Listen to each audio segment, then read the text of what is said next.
সম্মানিত দিনী ভাই বোন, মানুষের জীবনে সবচেয়ে জরুরি কাজ হালাল রুজি।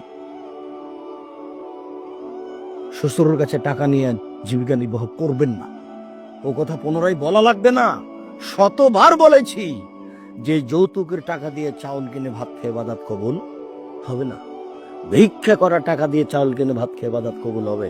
আমি ভিক্ষা করব কেন? আমার গায়ে শক্তি আছে, কাজ করে খেতে পারি। তবুও ভিক্ষা করা টাকা দিয়ে চাউল কিনে ভাত খেয়ে ইবাদত কবুল হবে। যৌতুকের টাকা দিয়ে ভাত খেয়ে ইবাদত কবুল হবে না।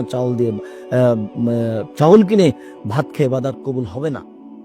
ওটা হারাম টাকা। যৌতুক শ্বশুরকে ফেরত দিতে হবে, এটা বলেছে।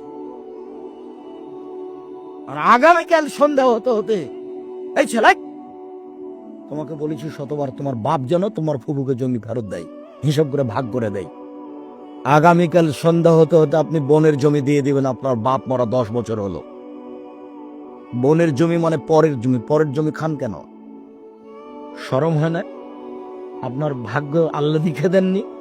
বাপ মারা গেছে, আপনি জমির ভাগ নেবেন, আপনার বোন জমির ভাগ নেবে। আপনি নিবেন সকালে আর আপনার বোন নিবেন বিকেলে, এরকম কথা কি? না একসাথে? তা আজ পর্যন্ত জমি আপনার কাছে কেন?